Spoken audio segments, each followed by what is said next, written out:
introduce Mr. Bill Gates. Based in Seattle, Washington, the Bill and Melinda Gates Foundation, also known as the Gates Foundation, is a private philanthropic organization founded by Bill and Melinda Gates. It was launched in 2000 and is reputed to be the largest private foundation in the US. The primary aim of the foundation are globally to enhance healthcare and reduce extreme poverty, and in America to expand educational opportunities and access to information technology. The foundation has endowed and supported a broad range of social, health, and educational developments around the world, including in Nigeria. It is currently collaborating with the Dangote Foundation and several other governmental and non-governmental agencies on developmental issues across Nigeria. My pleasure to introduce Mr. Bill Gates.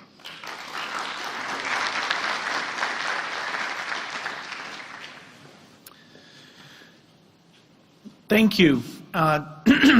It's a great honor to participate in this important forum. Your Excellency, Vice President of the Federal Republic of Nigeria, President of the Senate, Speaker of the House, Your Excellencies, Executive Governors, Royal Fathers, my great partner Aliko Dangote, distinguished ladies and gentlemen, and as you say in Nigeria, all other protocols observed. Thank you for your warm welcome. I've been coming here regularly since 2006, and I've always felt welcome. Nigerians greet me warmly. The first time I met the Sultan of Sokoto, I was honored that he greeted me with the gift of a white horse. At some point during every visit, though, some brave person eventually asks me very politely, why are you actually here? It's an understandable question. Most American technologists don't wander around Nigeria learning about its health system. But I think I have a good answer. When Microsoft was started 40 years ago, I wanted to build a successful business, but I also wanted to make people's lives better. I believed computers could revolutionize the way people lived and worked. But back then, only big companies could afford them. I wanted to give access to everyone. As I got older and traveled more and learned about the world, I realized that billions of people had problems that computers couldn't solve. They lacked the basics of a good life: food, shelter, health, education, and opportunity. And so I started my second career with my wife, Melinda. With the money I'd been lucky enough to earn at Microsoft, we started working toward a different goal: a healthy and productive life for everyone. That's why I come to Nigeria, and that's why Melinda and I will continue coming for as long as we can. Our foundation's biggest office in Africa is here. We've already committed over $1.6 billion in Nigeria so far. And in partnership with the government, we plan to increase our work here. We have a strong relationship across the board at the federal level, state level, businesses, NGOs, and civil society organizations. We're eager to support you as you work to make Nigeria a global economic powerhouse that provides opportunity for all its citizens. I'm impressed how much Nigeria has changed in the past decade. One example is the technology sector. The energy I talked about during the early days of Microsoft, our passion and our willingness to take risks, that same energy now powers technology hubs across Nigeria like Co-Creation and Inspire. The novelist Chimamanda Adichie, whom my wife especially admires, captured the country spirit when she said her fellow Nigerians have big dreams and big ambitions. The line graph of Nigeria's per capita GDP shows where those dreams and ambitions can lead. With the exception of the recent recession, the slope goes up. As a result of this growth, Nigeria is now the biggest economy on the continent. You're rapidly approaching middle-income status like Brazil, China, and Mexico. But growth is not inevitable. Nigeria has unmatched economic potential, but what becomes of that potential depends on the choices you make as Nigeria's leaders. The most important choice you can make is to maximize your greatest resource, the Nigerian people. Nigeria will thrive when every Nigerian is able to thrive.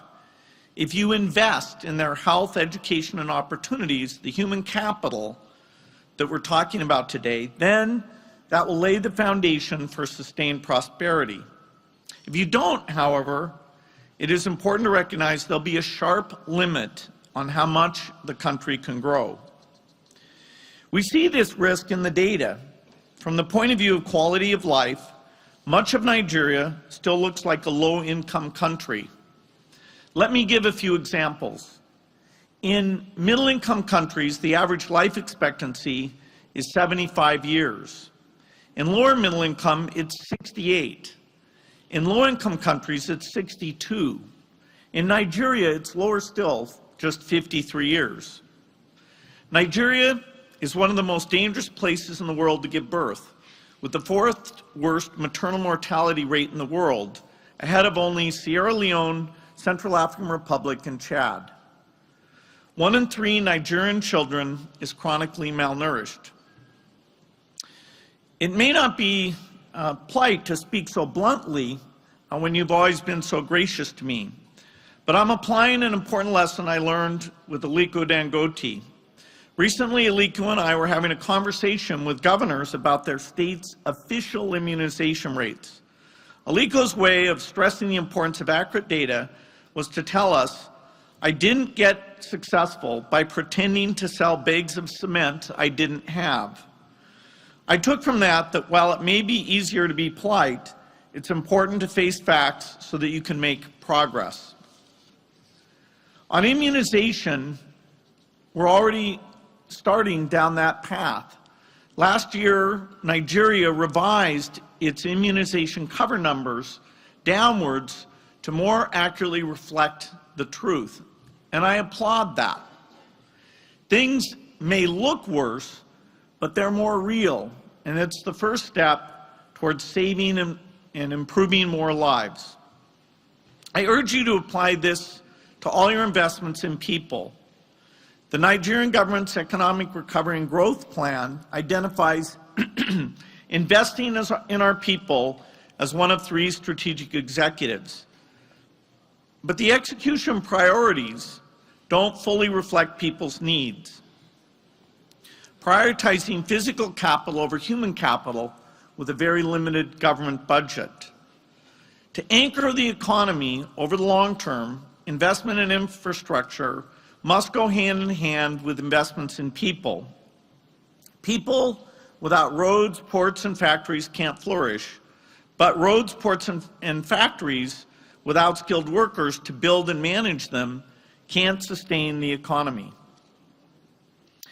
In preparation for this visit, I asked a research partner at the University of Washington to model Nigerian economic growth under 3 different scenarios related to investment in health and education, which are the core of how economists define human capital. Here you can see Nigeria's per capita GDP growth from 2000 until today. If current education and health trends continue, if you spend the same amount in these areas and get the same result, per capita GDP flatlines, with economic growth just barely keeping up with population growth. If things get worse, it will decline. And unfortunately, this scenario is almost the default scenario unless you intervene at federal and state levels. Because your income is now making you less eligible for certain kinds of development assistance and loans for example, from Gavi and the World Bank. And so a lot of the funding that supported primary health care, which has come through those World Bank loans, not only won't be coming, but the interest on those loans will become due. So without more and better spent domestic money, investment in your people will decline by default as the donor money shrinks, which is a lose-lose scenario for everyone. However, if you commit to getting better results in health and education, if you spend more and more effectively, per capita GDP will stay on its course to make a remarkable post-recession recovery. This is the scenario we all want.